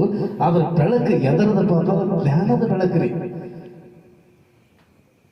ಸಾಕ್ರೆಟಿಸ್ ಅಂತೇಳಿ ಒಬ್ಬರು ಇದ್ರು ಗ್ರೀಕ್ ದೇಶದೊಳಗೆ. ಅವ್ರಾದ್ರು ಕಂದಿಲ್ ಹಿಡ್ಕೊಂಡು ಹಗಲ ತಗ್ಗಾಡೋರು ಇರ್ತಾರೆ. ಯಾರೇ ಸಿಗ್ತಾರೇನೋ ಚಲೋ ಚಲೋ ನಮ್ಮ ಚಲೋ ಹುಡುಗರು ಯಾರು ಜ್ಞಾನ ಇದ್ದವ್ರು ಸಿಗ್ತಾರೇನು ಈ ಊರಾಗ ಅಂತೇಳಿ ಅಥೆನ್ಸ್ ಅನ್ನೋ ನಗರದಾಗ ಅವ್ರು ಕಂದಿಲ್ ಹಿಡ್ಕೊಂಡು ಹಗಲತ್ತ. ಜನ ನೋಡಿ ಅವ್ರಿಗೆ ಹುಚ್ಚರಂದ್ರು ಸ್ಟಾರ್ಟಿಂಗ್. ಹುಚ್ಚರು ಏನಪ್ಪ ಹೊರ ಇವ ಹುಚ್ಚರಾಗಿ ಮಾತಾಡ್ತಾನಲ್ಲ. ಆದ್ರೆ ಅವ್ರು ಎಷ್ಟು ಸರಳ, ಎಷ್ಟು ಜಗತ್ತಲ್ಲಿ ಎಷ್ಟು ಸರಳ, ಎಷ್ಟು ಆನಂದದಿಂದ, ಎಷ್ಟು ಖುಷಿಯಿಂದ ಅನುಭವಿಸ್ತಾರಂದ್ರೆ ಅವ್ರಿಗೆ ಅದಕ್ಕೆ ಶರಣರಂದ್ರಿ. ಅವ್ರೊಟ್ಟೆ ಯಾವುದೋ ಆಸೆ ಮಾಡಲಿಲ್ಲ. ಸಾಕ್ರೆಟಿಸ್ ಅವರು ಒಂದು ಮಾರ್ಕೆಟ್ನಾಗ ಹೋಗಿದ್ರಂತ, ಒಂದು ದೊಡ್ಡ ಮಾರ್ಕೆಟ್, ಶಾಪಿಂಗ್ ಮಾಲ್ ಅಂತೀವಲ್ಲ ಈಗ ಸದ್ದ, ಶಾಪಿಂಗ್ ಮಾಲ್ ಅಂತ ಮಾಲ್ ಹೋಗಿದ್ರಿ ಅವರು. ಹೋಗಿ ಸಾಕ್ರೆಟಿಸ್ ಅವರು ಎಲ್ಲ ಹಿಂಗೆ ನೋಡ್ಕೋತ ಹೋದ್ರು. ನೋಡ್ಕೋತ ಹೋಗಿ ಹೊಳ್ಳಿ ನೋಡ್ಕೋತ ಬರೋ ಟೈಮ್ದಾಗ ಕೇಳೋದಂತಾವ ಮಾಲ್ನಾಗ ಅವ್ರು ನಿಂತಿರ್ತಾರಲ್ಲ ವಾಚ್ಮ್ಯಾನ್ ಅವ್ರು ಇವರು, ಅಲ್ರಿ ಹಿಂಗೆಲ್ಲ ಹೋದ್ರಿ, ಎಲ್ಲ ತಿರುಗಾಡಿ ಬಂದ್ರಿ, ಎದಕ್ಕೆ ಹೋಗಿದ್ರಿ, ಏನು ತಗೊಳಕ್ಕೆ ಹೋಗಿದ್ರಿ ಅಂತ ಕೇಳೋದ್ರಂತ. ಅವಾಗ ಸಾಕ್ರೆಟಿಸ್ ಅಂತ ಏನಿಲ್ಲಪ್ಪ, ಜಗತ್ತಿನಾಗ ಮನುಷ್ಯಾಗ ಅವಶ್ಯಕತೆ ಇಲ್ಲಾರದು, ಇಲ್ಲಿ ಏನೇನು ಇಟ್ಟಾರ ನೋಡಕ್ ಹೋಗಿದ್ದೆ, ಎಲ್ಲ ಅವಶ್ಯಕತೆ ಇಲ್ಲಾರದೆ ಅದಾವು, ಅವಶ್ಯಕತೆ ಇದ್ದಿದ್ದು ಯಾವ ಇಟ್ಟೇ ಇಲ್ಲ ಅದ್ರೊಳಗೆ ಅಂತ. ನೋಡ್ರಿ ಎಷ್ಟು ಅದ್ಭುತವಾದ ಮಾತು. ನಾವೀಗ ನೋಡ್ರಿ ಎಷ್ಟು ಆಡಂಬರ ಜೀವನ ಆಗ್ಯದ. ಆದ್ರೆ ನಾವಂತೀವಿ ಈಗ ಮನುಷ್ಯ ಒಂದು ಬೈಕ್ ಬೇಕು, ಒಂದು ಮೊಬೈಲ್ ಬೇಕು, ಮೊಬೈಲ್ ಇಟ್ಟು ಅವಶ್ಯಕತೆ ಆದ, ಮೊಬೈಲ್ ಇರ್ಬೇಕಂತ ಜೀವನಾನೇ ಎಲ್ಲ ಅಂತೀವಿ. ಆದ್ರೆ ಅವರು ಏನೂ ಇಲ್ಲ, ಊಟ ಬಟ್ಟೆಗೆ ಕಿಶಾನಿಯಾರದೆ ಬದುಕದ್ರಿ. ಯಾರೇ ಏನೇ ಕೊಳ್ಳಾಕಂದ್ರೆ ಕೈ ಚಾಚಲಿಲ್ಲ. ಸಿದ್ದೇಶ್ವರ ಅಪ್ಪಾಜಿ ಅವ್ರಿಗೆ ಒಂದು ಕಥೆ ರೂಪದಾಗ ಹೇಳ ಒಂದು ದೃಷ್ಟಾಂತ ಹೇಳ್ತಾರ. ಎಲ್ಲೋ ಒಬ್ಬ ಭಿಕ್ಷುಕ ಊರಾಗೆಲ್ಲ ಭಿಕ್ಷೆ ಬಿಡಲತ್ತ, ಯಾರು ಭಿಕ್ಷೆ ನೀಡಲಿಲ್ಲತ್ತ. ಮುಂದಿನ ಊರಿಗೆ ಹೋಗ್ಲತ್ತ. ಮುಂದಿನ ಊರಿಗೆ ಹೋಗೋದಕ್ಕೆ ಹೊತ್ತು ಮುಳುಗಿತ್ತು, ಮಲ್ಕೊಂಡ. ಮುಂಜಾನೆ ಎದ್ದು ಈ ಊರಾಗರೆ ನನಗೆ ಏನಾರ ಸಿಗತ್ತದ ಅಂತೇಳಿ ವಿಚಾರ ಮಾಡಕತ್ತಿದ್ದ. ಅಲ್ಲಿ ಆ ಊರಾಗ ರಾಜರ ಸೈನಿಕರು ಆನೆಗಳಿಗೆ ಇವು ಹುಲ್ಲು ತಿರ್ಸಕತ್ತೆ, ಹುಲ್ಲ ಮತ್ತು ಮಾದಲಿ ಉಂಡಿ ಇದು ಮಾಡಿ ತಿರ್ಸಕತ್ತೆ. ಮಾದಲಿ ಉಂಡಿ ಅವು ಆನೆಗಳು ಒಲ್ಲೆ ತೆಳಿ ಮುಂದೆ ಹೋಗುತ್ತ, ಇವ್ರು ಚೋರಾವರಿ ಮಾಡಿ ಅವಕ್ಕೆ ಆನೆಗಳಿಗೆ ಕೊಡೋರ್ತ. ಇವನತ್ತವು ಒಲ್ಲೆತ್ತವ, ಇವ್ರದೇ ಚೋರಾವರಿ ಮಾಡಿ ಕೊಡ್ಲಾಕ್ ಹೊಂಟಾರಲ್ಲ. ಭವಿಷ್ಯ ಬೇಡೋಕ್ಕಿಂತಲೂ ಒಲ್ಲೆಂದ್ರ ಬಹಳ ಚೋರಾವರಿ ಮಾಡಂಗೆ ಕಾಣ್ತದೆ ಜಗತ್ತ ತಂದ್ರತ್ತವ. ಭಿಕ್ಷುಕ ಅಂದ ಕುಂದ್ರನ ಮುಂಜಾನೆಲ್ಲ ಅಲ್ಲೇ ಹಾದಿ ಮಕ್ಕಳು ಕೂತಿದ್ದ, ಹೊಲಕ್ಕೆಲ್ಲ ಹಾಯ್ದು ಹೋಗೋರೆಲ್ಲ ನೋಡ್ಕೋತಂದ್ರೆ ಇವ ಯಾರಪ್ಪ ಹಸು ಅವನು ಬಂದು ಕೂತಾನಲ್ಲ ಅಂತ ನೋಡ್ಕೋತ ಹೋದ್ರು ಸುಮ್ಮನೆ ಕೂತ ಇವ. ಮತ್ತೆ ಹೊಳ್ಳಿ ಸಂಜೆಯಿಂದ ಹೊಲದಿಂದ ಎಲ್ಲರೂ ಬರೋ ಟೈಮ್ದಾಗ ನೋಡ್ಕೋತ ಬಂದ್ರು. ಮುಂಜಾನೆ ಇಲ್ಲೇ ಕೂತಾನಲ್ಲಪ್ಪ ಮುದಕಿವ ಅಂತಂದ್ರು. ಇವ ಊರಾಗ ಹೋಗ್ಲಿಲ್ಲ, ಭಿಕ್ಷಾ ಬೇಡಲಿಲ್ಲ, ಸುಮ್ಮ ಕೂತು ಬಿಟ್ಟಿದ್ದ ಕೈ ಕಟ್ಕೊಂಡು. ಅಂದಿನ ಮರುದಿನ ಮತ್ತೆ ಮುಂಜಾನೆ ಹೋಗೋ ಟೈಮ್ದಾಗ ಮತ್ತೆಲ್ಲರೂ ನೋಡ್ಕೋತ ಹೋದ್ರು. ಮತ್ತೆ ಅಲ್ಲೇ ಕೂತಿದ್ದ. ಯಾರು ಮರ ಹಿಂಗೆ ಕೂತಲ್ಲ ಅಂತಂದು ಒಬ್ಬ ಹೆಣ್ಮಗಳು ಏನ್ ಮಾಡಲತ್ತ, ಪಾಪ ಇವ ಮುಂಜಾನೆ ಇಲ್ಲೇ ಕೂತಾನ ಮನುಷ್ಯ, ಏನು ತಿಂದಾನು ಇಲ್ಲೋ ಅಂತೇಳಿ ಅಕ್ಕಿ ಏನ್ ಮಾಡುದು, ಯಪ್ಪ ಮುಂಜಾನೆ ನಿನ್ನೆ ಹಿಡ್ದ ನೋಡ್ಲಕತ್ತೀನಿ, ನಿನ್ನೆ ಮುಂಜಾನೆ ಕೂತಾವ ಇಲ್ಲೇ ಕೂತಿದಿ, ಏನಾರ ಉಂಡಿಯ ಇಲ್ಲ ಅನ್ನತ್ತ. ಅವ ಏನೂ ಇಲ್ಲ ಅನ್ನತ್ತ. ಆಕಿ ಯಪ್ಪ ನಿನ್ನೆ ಮುಂಜಾನೆ ಕೂತಿ ಬುದ್ಧಿ ನಂದು ಊಟಾರಿ ಮಾಡ್ತಾರೆ, ಬುದ್ಧಿ ಬೀಚಿಗೆ ಆಕಿನ ಬುದ್ಧಿ ಕೊಟ್ಲು ಉಣ್ಣತ್ತೇಳಿ. ಇವಾಗ ಒಲ್ಲೆ ಅನ್ನತ್ತ. ಮತ್ತೇನು ಬೇಕಾಯಪ್ಪ, ಏನೂ ಬೇಡ. ಆಕಿ ಹೋಗಿ ಊರಾಗೆಲ್ಲ ಹೇಳ್ಬಿಟ್ಲು, ಒಬ್ಬ ಬರ್ತಾನ ಯಪ್ಪ ಯಾವನ ಏನು ಕೊಟ್ಟರು ಅಲ್ಲೆಲ್ಲಾಗತ್ತಾನ, ಬುದ್ಧಿ ಕೊಟ್ಟರು ಅಲ್ಲೆಲ್ಲಾಗತ್ತಾನ ಅನ್ನ ಊರಾಗ ಮಂದೆಲ್ಲ ಹೋದ್ರು. ಏನೇನೋ ನೈವೇದ್ಯಗಳು ಏನೇನೋ ಬೇಕು ಬ್ಯಾಡದ್ದು ಮಾಡ್ಕೊಂಡೋದ್ರು, ಎಲ್ಲ ಒಲ್ಲೆಂದ ರೊಕ್ಕ ಕೊಡಾಕೋದ್ರು, ಎಲ್ಲ ಒಲ್ಲೆಂದ. ಏನು ಯಾರು ಬೆಳ್ಳಿ ಬಂಗಾರ ಬೇಕೇನೋ ಬಾಲ್ಯಂದ್ರು ಏನೂ ಬೇಡ ಅಂತಾವ. ಏನೋ ಬೇಡ ಅಂದಾಗ ಆ ಸುದ್ದಿ ರಾಜ ಅಂತನ ಹೋಯ್ತ್ರಿ. ರಾಜ ಅಂತ ಏನು ಬೇಡ ಅಂತ ಬಂದ ಅಲ್ಲಿ ಇದಂತ ವಿಚಿತ್ರ ಹೋಗಿ ರಾಜ ಹೋಗಿ ನಿಂತ. ನಿಂದ್ರನ ಮುಂಜಾನೆ ಕೂತಿದ್ದ, ಮರದಿನ ಮುಂಜಾನೆ ಬಿಸಿಲು ಕಾಯಿಸ್ಕೊತ ಕೂತಿದ್ದ. ಕೂತಾಗ ಹೋಗಿ ರಾಜ ಮುಂದೆ ಕೂತ, ನಾ ಈ ದೇಶದ ರಾಜ ಅದೇನಿ, ನಿನಗೇನು ಬೇಕು ಅಂತ. ಅವನತ್ತ ಮೊದಲು ಸ್ವಲ್ಪ ಮಗನಿಗೆ ಸರಿ ಬಿಸಿಲು ಬೇಕಾಗ್ಯಾವ ಅಂತ. ಬಿಸಿಲು ಕಾಯಿಸ್ಕೊತ ಕೂತಿದ್ದ. ಇಲ್ಲ ನಾ ದೇಶದ ರಾಜ ಅದೀನಿ, ನಿನಗೇನು ಬೇಕು? ನನಗೇನೂ ಬೇಡ ಅಂತ. ಏನೂ ಬೇಡ ಮತ್ತೆ ಎದಕ್ಕೆ ಬಂದಿ? ನಾನು ಸುಮ್ಮ ಬಂದೀನಿ. ಅವ ರಾಜ ಅಂತ, ಇವ ಯಾವುದೋ ಲೋಕದಿಂದ ಇಳಿದು ಬಂದಂತ ನಮ್ಮ ರಾಜ್ಯಕ್ಕೆ ಬಂದಂತ ಯಾವನೋ ಒಬ್ಬ ದೊಡ್ಡ ಸಂತನೇ ಇದ್ದಾಗ ಅವನಿಗೆ ಸಕಲ ಮರ್ಯಾದೆಯಿಂದ ಏನು ಬಾಜಾ ಬಜಿ ಹಚ್ಚಿ ಅರಮನೆ ಕರ್ಕೊಂಡು ಬಂದಂತವನಿಗೆ ನೋಡ್ರಿ. ಬ್ಯಾಡ ಅನ್ನೋದ್ರಿಂದ ಏನೆಲ್ಲ ಬರ್ತದೆ. ಅದೇ ಬೇಕು ಅನ್ಕೋತಂದ್ರೆ ಭಾಳ ಒಬ್ಬರು ರೊಟ್ಟಿ ಕೊಡ್ತಿದ್ರು, ಒಬ್ರು ಅನ್ನ ಕೊಡ್ತಿದ್ರು, ಒಬ್ರು ಏನೋ ಕೊಡ್ತಿದ್ರು, ಭಾಳ ಯಾರೋ ಒಂದು 8 ಆಣೆ 1 ರೂಪಾಯಿ ಕೊಟ್ಟು ಕಳಿಸ್ತಿದ್ರು ಅವನಿಗೆ. ಆದ್ರೆ ಬ್ಯಾಡ ಅನ್ನೋದ್ರಿಂದ ಏನೆಲ್ಲ ಸಿಗುತ್ತದೆ ಅಂತೇಳಿ ಹೇಳಬೇಕ ಸಂತಿರೋರು. ಅದಕ್ಕೆ ಬುದ್ಧ, ಭಗವಾನ ಬುದ್ಧರು ಕೂಡ ಹೇಳಿದ್ರು. ಭಗವಾನ ಬುದ್ಧ ದೊಡ್ಡ ರಾಜ ಇದ್ದ. ಒಂದ್ ದಿವಸ ವಾಯುವಿಹಾರ ಕೊಟ್ಟೆ ಅವನಿಗೆ 25 ವರ್ಷ ತನ ಹೊರಗಿನ ಪ್ರಪಂಚನೇ ತೋರಿಸಿದ್ರು. ಬರೀ ಅರಮನೆಗೆ ಬೆಳೆಸಿದ್ರು, ಅರಮನೆಗೆ ಲಗ್ನ ಮಾಡಿದ್ರು. ಅಲ್ಲೇ ಒಂದು ಮಗನು ಹುಟ್ಟಿದ್ದ ಗೌತಮ ಬುದ್ಧಗ. ಒಂದು ದಿವಸ ವಾಯುವಿಹಾರಕ್ಕೆ ಹೋಗೋ ಟೈಮ್ದಾಗ ಅವನಿಗೆ ಒಬ್ಬ ಭಿಕ್ಷುಕ ಕಂಡ. ನೋಡ್ದ, ಯಾರಿವ ಹಿಂಗ್ಯಾಕದಾನ? ಅವ ಭಿಕ್ಷುಕರನ್ನ ಹೇಳ್ರಿ ತಿಳಿದ್ರು. ಭಿಕ್ಷುಕರನ್ನ ಬೆಳ್ಕೊಂತಿರ್ತಾನ ಇವ ಅಂದ. ಯಾಕಂದ್ರೆ ಗೊತ್ತಿದ್ದಿಲ್ಲ ಇವನಿಗೆ ಭಿಕ್ಷುಕರು ಇರ್ತಾರ ಜಗತ್ತಾಗ ಅನ್ನೋದು. ಮುಂದೆ ಹೋದ, ಒಬ್ಬ ಕೆಮ್ಮಕೋತ ಈಗ ಸಾಯಿಲು ಆಗ ಸಾಯಿಲು ಅನ್ನಂತ ಒಬ್ಬ ರೋಗಿಷ್ಟು ಮುದುಕ ಕೂತಿದ್ದ. ಅವನಿಗೆ ನೋಡು, ಇವ್ಯಾಕೆ ಹಿಂಗ ಅಂದ. ಇವನು ಎಲ್ಲ ರೋಗಿಷ್ಟ ಯಾಕೆ ಅವ್ರಿಗೆ ಯಾಕೆ ರೋಗ ಅದ ಅಂತ ಕೇಳ್ದ. ಏನಿಲ್ರಿ, ಎಲ್ಲರಿಗೂ ವಯಸ್ಸಾಗಿಂದ ರೋಗ ಸಾವು ಬರುದೇರಿ ಅಂದ್ರು. ಅವನ ಜೋಡಿ ಹೋದಂತ ಭಟರು ಗಾಬರಿ ಅದ. ಮುಂದೆ ಹಂಗೆ ಹೋಗಲ್ಲ, ಒಂದು ಹೆಣ ಹೊಂಟಿತ್ತ. ಅವನಿಗೆ ಕಲ್ಕೊಂಡಿರ್ಸ್ಯಾರ, ಹಿಂಗೆ ಕರ್ಕೊಂಡ್ ಹೊಂಟ್ರ ಅನ್ನೋದು ಗೌತಮ ಬುದ್ಧ. ಸತ್ತಾನ್ರಿ ಒಯ್ಲಾಗುತ್ತಾರ, ಎಲ್ಲಿಗೆ ಒಯ್ದು ಮುಚ್ಚುತ್ತಾರ. ಗಾಬರಿ ಅದ ಗೌತಮ ಬುದ್ಧ. ಮನುಷ್ಯ ಸಾಯ್ತಾನ್ರಿ, ಮತ್ ಸತ್ತಾಗ ಏನೂ ಇಲ್ಲ, ಎಲ್ಲ ಬಿಟ್ಟು ಇಲ್ಲೇ ಹೋಗ್ಬಿಡುದು ಅಂದಾಗ ಗೌತಮ ಬುದ್ಧಂದ ಇಲ್ಲಿ ನಾ ಏನು ಮಾಡಿದ್ರು ಏನೂ ಇಲ್ಲ, ಮತ್ತ ಒಂದ್ ದಿವಸ ನಾ ಎಲ್ಲ ಬಿಟ್ಟು ಸಾಯುವುದೇ ಯಾವಲ್ಲ ಅಂತ ಹೇಳಿ ಕುತ್ತ ವಿಚಾರ ಮಾಡದ. ಅವ್ರ ಮನೆಗೆ ಬರೀ ಅದೇ ವಿಚಾರ ಮಾಡಕತ್ತ. ಮನುಷ್ಯ ಒಂದಿನ ಜಡ್ ಹತ್ತಿ ಸಾಯ್ತಾನ ಅಂದ್ರೂ ಕೂಡ ಮನುಷ್ಯ ಇಟ್ಟಾಕ ಬಡದಾಡ್ತಾನ, ಮನುಷ್ಯ ಇಟ್ಟಾಕ ಕಷ್ಟ ಪಡ್ತಾನ, ಇಷ್ಟಾಕ ಬಡದಾಡ್ತಾನ, ಇಷ್ಟಾಕ ಅಳತಾನ, ಇಷ್ಟಾಕ ಸಂಕಟ ಪಡ್ತಾನ ಅಂತ ಹೇಳಿ ಅದಕ್ಕೆ ಏನು ಕಾರಣ ಅಂತ ಹೇಳಿ ಹೋಗಿ ಅಶ್ವತ್ಥ ಅರಳಿ ಬರೋದ ಕೆಳಗೆ ಕುಂತ ಯಾಕಂದ್ರೆ ಎಲ್ಲಾ ತರ ವಿಚಾರ ಮಾಡಿದಾಗ ಒಂದೇ ಒಂದು ಜ್ಞಾನೋದಯ ಆಯ್ತು ರೀ. ಗೌತಮ ಬುದ್ಧಗೆ ಜ್ಞಾನೋದಯ ಆಯ್ತು ಅಂತ ಹೇಳ್ತಾರ. ಯಾವಾಗ ಜ್ಞಾನ ಬರ್ತದ? ಒಂದೇ ಒಂದು ಶಬ್ದ ಕಂಡಿಡ್ದವ, ಮನುಷ್ಯನ ದುಃಖಕ್ಕೆ ಏನು ಕಾರಣ ಅಂದ್ರೆ ಆಸೆ ಒಂದು ಬಿಟ್ಟ ಮನುಷ್ಯ ಅಂತಂದ್ರ ಸಂತೋಷದಿಂದ ಇರ್ತಾನ, ಇದ್ದಿದ್ರೊಳಗೆ ಕ್ಷಮ ಖುಷಿಯಿಂದ ಹೋಗ್ತಾನ. ಆ ಆಸೆ ನನಗೆ ಬೇಕು, ನನಗೆ ಕಿಶ ತುಂಬ್ಕೋಬೇಕು, ನಾನು ಗಳಿಸಬೇಕು, ನಾ ಮಾಡಬೇಕು, ನಾ ಅದನ್ನ ಮಾಡಬೇಕು, ಇದನ್ನ ಮಾಡ್ಬೇಕಂತ ಇರ್ತಲ್ಲ. ಈ ಆಸೆ ಮತ್ತೊಬ್ಬರು ನೋಡಿ, ನಾವು ಕಾರ್ನಾಗ ಹೊಂಟನಂದ್ರು ನಾ ಬೈಕ್ನಾಗ ಹೊಂಟೀನಿ, ಅವ ಕಾರ್ನಾಗ ಹೊಂಟಾನ, ನಾನು ಕಾರ್ ತಗೋಬೇಕು. ಕಾರ್ನಾಗ ಹೊಂಟವನಿಗೆ ನಾವು ಹೆಲಿಕಾಪ್ಟರ್ ಹೊಂಟವ್ ನೋಡಿ ಅವ ಮಾಡ್ತಾನ, ನಾನು ಒಮ್ಮೆ ಹೆಲಿಕಾಪ್ಟರ್ನಾಗ ಅಡ್ಡಾಡಬೇಕು ಅಂತ ಮಾತಿರ್ತಾನ. ಹಂಗ ಮತ್ತೊಬ್ಬರು ನೋಡಿ ಅದನ್ನ ಹೆಚ್ಚಿಗೆ ಆಸೆ ಪಟ್ಕೊಳಕಿನ ಇದ್ದದ್ರೊಳಗೆ ನಾವು ಸಂತೋಷದಿಂದ ಹೋಗೋದ್ರೊಳಗೆ ಬಹಳ ನೆಮ್ಮದಿ ಜೀವನ ಅದ. ಅದಕ್ಕೆ ಸಿದ್ದೇಶ್ವರ ಅಪ್ಪಾಜಿ ಅವರು ಕಿಶಾನಿ ಇಟ್ಟಿದ್ದಿಲ್ಲ, ಅಂಗಿಗೆ ಏನೂ ಮಾಡಲಿಲ್ಲ, ಏನೂ ಬೇಡಲಿಲ್ಲ. ಅವರು ಸುಮ್ಮ ಇದ್ದಟ್ರಾಗ ಯಾರು ಭಕ್ತರು ಕೊಟ್ಟಂತ ಪ್ರಸಾದ ಉಂಡ್ರು, ಭಕ್ತರು ಕೊಟ್ಟಂತ ಸಾದ ಅರಿವಿ ಉಟ್ರು, ಮುಗಿತು. ಹೆಚ್ಚಿಗೆ ಏನೇ ಕೊಳ್ಳಕ್ ಬಂದ್ರೆ ಯಾವುದು ಕೈಯಿಂದ ಮುಟ್ಟಿ ತಗೊಳ್ಳೋದಂತ ಶ್ರೇಷ್ಠ ಸಂತರು. ಪ್ರತಿಯೊಬ್ಬ ಸಂತಲ್ಲಿ, ಪ್ರತಿಯೊಬ್ಬ ಶರಣರಲ್ಲಿ, ಸಂತರಲ್ಲಿ ನಮಗೆ ಜಗತ್ತಿನ ಹಿಡ್ಕೊಂಡು ಇದನ್ನೇ ಹೇಳ್ಕೊಂಡು ಬಂದವ. ಆಸೆ ಮಾಡಬೇಡ್ರಿ, ಆಸೆ ಮಾಡಬೇಡ್ರಿ. ಮತ್ತೆ ಕೆಲವೊಂದಿಷ್ಟು ಬಸವಣ್ಣವರು ಹೇಳಿದ್ರು, ಕಳಬೇಡ, ಕೊಲಬೇಡ, ಹುಸಿಯ ನುಡಿಯಲು ಬೇಡ, ಇದಿರ ಹಳಿಯಲು ಬೇಡ, ಅನ್ಯರಿಗೆ ಅಸಹ್ಯ ಪಡಬೇಡ, ತನ್ನ ಬಣ್ಣಿಸಬೇಡ. ನೋಡ್ರಿ ಎಷ್ಟು ಒಂದು ವಚನದಾಗ ಎಷ್ಟು ಇಡೀ ಜಗತ್ತಿನಾಗ ಹೆಂಗಾದ ಜೀವನ ಅಂತ ಹೇಳಿಬಿಟ್ರು ಬಸವಣ್ಣವರು. ಕಳಬೇಡ, ಕಳ್ಳತನ ಮಾಡಕ್ ಹೋಗಬೇಡ, ಇದ್ದಿದ್ರಾಗ ಚಂದಾಗಿ ಊಟ ಮಾಡ್ಕೊಂಡು ಆರಾಮಿರು. ಕೊಲ್ಲಬೇಡ, ನಿನ್ನ ಆಸೆಗಳಿಗೆ ಇನ್ನೊಬ್ಬರನ್ನ ಇನ್ನೊಂದು ಪ್ರಾಣಿಗಳಲ್ಲಿ ಕೊಲ್ಲಕ್ಕೆ ಹೋಗ್ಬೇಡ. ಮತ್ತ ತನ್ನ ಬಣ್ಣಿಸಬೇಡ, ಬರೀ ಬಲ್ಲೆದ ಹೇಳ್ಕೋಬೇಡ. ಹಂಗದೀನಿ, ನಾ ಹಿಂಗದೀನಿ, ನಾಟ್ ಮಾಡಿ, ನೈಟ್ ಮಾಡಿ, ನಾಟ್ ಪ್ಲಾಟ್ ತಗೊಂಡು 8 ಮನೆ ಕಟ್ಟಿ, ಅವೆಲ್ಲ ಹೇಳಕೋಬೇಡ.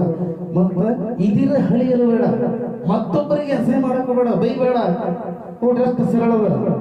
ಇದೇ ಅಂತರಂಗ ಶುದ್ಧಿ, ಇದೇ ಬಹಿರಂಗ ಶುದ್ಧಿ. ಇದೇ ನಮ್ಮ ಮನಸ್ಸನ್ನು ಸ್ವಚ್ಛ ಮಾಡ್ತದ. ನಮ್ಮ ಹೊರಗಿಂದ ಸಮಾಜ ಕೂಡ ನಮಗೆ ಸ್ವಚ್ಛವಾಗಿ ನೋಡ್ತದ. ಏನ್ ನೋಡ್ರಿ, ಒಬ್ಬ ಮನುಷ್ಯ ಒಳ್ಳೆ ಬಿದ್ದ ಎಲ್ಲರಿಗೂ ಚಂದಾಗೆ ನಕ್ಕೊಂತ ಕಾಣ್ತಿದ್ದ ಅಂದ್ರ ಅವ್ರಿಗೆಲ್ಲರೂ ನಕ್ಕೊಂತಾನೆ ನೋಡ್ತಾರ, ನಕ್ಕೊಂತಾನೆ ಮಾತಾಡ್ತಿರ್ತಾರೆ. ಏನು ಅವ ಎಷ್ಟು ಸುಂದರ ಅದನ, ಎಷ್ಟು ಬೆಳಗದನ, ಎಷ್ಟು ಹೈಟ್ ಅದನ, ಎಷ್ಟು ಅದು ಸಂಬಂಧ ಬೆಳಂಗಿಲ್ಲ. ಅದಕ್ಕಾಗಿ ಬಹಿರಂಗ ಸುದ್ದಿ, ನಾವು ಮನಸ್ಸು ಹೊರಗಲು ಹೆಂಗೆ ಇಟ್ಕೊಂಡಿರ್ತೀವಿ, ನಮ್ಮ ಮನಸ್ಸು ಒಳಗೆ ಹೆಂಗೆ ಇಟ್ಕೊಂಡಿರ್ತೀವಿ, ಅದೇ ಎಲ್ಲಾನು. ಇದೇ ನಮ್ಮ ಕೂಡಲ ಸಂಗಮ ದೇವನು ಒಲಿಸುವ ಪರಿ. ಇದೇ ಏನದಲ್ಲ, ಇದೇನು ಮಾಡ್ತಿಲ್ಲ, ಇದೆಷ್ಟು ಮಾಡಿದ್ರೆ ಸಾಕು ನಮ್ಮ ಕೂಡಲ ಸಂಘ ಅದು ನಮ್ಮ ದೇವರ ಇದರ ಒಲಿತನ ಅಂತೇಳಿ ಹೇಳಿದ್ರೆ ನಮ್ಮ ಬಸವಣ್ಣವ್ರನ್ನು ಕೂಡ ನೆನೆಸ್ಕೊತ ಬಂದಂತ ಎಲ್ಲರ ಕಲಾ ಬಳಗಕ್ಕೆ ಮತ್ತೊಂದು ಸಲ ನಮಸ್ಕಾರ ಮಾಡಿ ನಾನು ಸಿದ್ದೇಶ್ವರ ಸ್ವಾಮೀಜಿಯವರ ಬಗ್ಗೆ ಹೇಳಬೇಕಂದ್ರೆ ಅದಕ್ಕೆ ಸಾಕಷ್ಟು ನಿದರ್ಶನಗಳು. ಯಾಕಂದ್ರೆ ಅವರೇ ಹಲವಾರು ಎಕ್ಸಾಂಪಲ್ಗಳ ಮೂಲಕ ಬಹಳ ಸರಳತೆಯಲ್ಲಿ, ಬಹಳ ಸ್ಪಷ್ಟವಾಗಿ, ಮನಮುಟ್ಟುವಂತೆ ಯಾವುದೇ ಒಂದು ವಿಚಾರ ಕೊಟ್ಟರು ಎಲ್ಲ ವಿಚಾರಗಳನ್ನ ಬಿಚ್ಚಿ ನಿಮ್ಮ ಮುಂದಿಡ್ತಾ ಇದ್ರು. ಯಾಕಂದ್ರೆ ಎಲ್ಲ ಏನು ಮಾಡಬೇಕು, ಏನು ಮಾಡಬಾರ್ದು ಅನ್ನೋದು ಎಲ್ಲರಿಗೂ ಗೊತ್ತಿರ್ತದೆ. ಆದ್ರೆ ಬಿಚ್ಚಿಟ್ರೆ ಇನ್ನ ಸ್ವಚ್ಛಾಗಿ ತಿಳಿತದೆ ಏನು ಮಾಡ್ಬೇಕು ಅನ್ನೋದು. ಇವರು ಬಿಚ್ಚಿಟ್ಟಂತ ಒಂದು ವ್ಯಕ್ತಿ. ಯಾಕಂದ್ರೆ ಯಾವುದೇ ವಿಚಾರ ಆಗಿರ್ಬೋದು, ಕೆಲವೊಮ್ಮೆ ನಮಗೆ ಏನು ಡಿಸೈಡ್ ತಗೋಬೇಕು, ಏನು ನಿರ್ಧಾರ ತಗೋಬೇಕು ಅನ್ನೋದು ಗೊತ್ತಿರಂಗಿಲ್ಲ. ಅಂಥದ್ರಲ್ಲಿ ಸಿದ್ದೇಶ್ವರ ಸ್ವಾಮೀಜಿಯವರು ಒಂದು ವಿಷಯದ ಬಗ್ಗೆ, ಇವತ್ತು ಅವ್ರ ಕಣ್ಣು ಮುಂದೆ ಹೂವಿದ್ದರೆ ಹೂವಿನ ಬಗ್ಗೆ, ಅವರ ಕಣ್ಣು ಮುಂದೆ ಹಣ್ಣಿದ್ರೆ ಹಣ್ಣಿನ ಬಗ್ಗೆ, ಈ ಒಂದು ಪ್ರಕೃತಿಯಲ್ಲಿ ಒಂದು ಪಂಚಭೂತಗಳಲ್ಲಿ ಏನೆಲ್ಲ ಒಂದು ಆಗು ಹೋಗುಗಳಿರ್ತಾವ, ಏನೆಲ್ಲ ಕಣ್ಣಿಗೆ ಬೀಳ್ತಾವ ವಸ್ತುಗಳು, ಎಲ್ಲದರ ಬಗ್ಗೆ ಸಾಕಷ್ಟು ಜ್ಞಾನವುಳ್ಳಂತಹ ಒಬ್ಬ ಪರಮ ಪೂಜ್ಯ ವ್ಯಕ್ತಿಯವರು ಬಸವಣ್ಣ. ಇದು ಸಿದ್ದೇಶ್ವರ ಸ್ವಾಮೀಜಿಯವರು. ಇವರೊಂದು ಒಂದು ಸಣ್ಣದೊಂದು ಎಕ್ಸಾಂಪಲ್ ಹೇಳ್ತಾರೆ ಇವರು. ಏನಂದ್ರೆ ದರ್ಶನ ಅಂದ್ರೆ ಏನು ಅಂತ ಅದು ಕೇಳಿರ್ಬೇಕು, ಎಲ್ಲರಿಗೂ ಗೊತ್ತಿರಬೇಕು. ದರ್ಶನ ಅಂದ್ರೆ ಏನು, ಇದು ಒಂಥರ ದೇವಲೋಕದಾಗ ಒಂದು ಬಹಳ ಕ್ಲಿಷ್ಟಕರವಾದ ಒಂದು ಪ್ರಶ್ನೆಯಾಗಿ ಉದ್ಭವಿಸಿಬಿಡ್ತದೆ. ಹೌದು, ದರ್ಶನ ಅಂದ್ರೆ ಏನು, ನಾವು ನೋಡ್ತೀವಿ ಮಾಡ್ತೀವಿ, ದರ್ಶನ ಅಂದ್ರೆ ನಮಗೂ ತಿಳಿಯುವಂತಾಗ್ಯದ. ಎಲ್ಲದಕ್ಕೂ ಪರಿಹಾರ ಮಾಡಕ್ಕೆ ನಮಗೆ ನಾರದ ಮುನಿಗಳು ಅದಾರ. ನಾರದ ಮುನಿಗಳಿಗೆ ಕರೆಸ್ರಿ, ದರ್ಶನ ಅಂದ್ರೆ ಏನು ಕೇಳ್ರಿ. ಇಲ್ಲಿ ಕುಂತಂತ ಎಲ್ಲ ದೇವಾದಿಗಳಿಗೆ ಅದರ ಬಗ್ಗೆ ಒಂದರ ಡೆಫಿನೇಷನ್ ಕೊಡ್ರಿ, ದರ್ಶನ ಅಂದ್ರೆ ಏನು.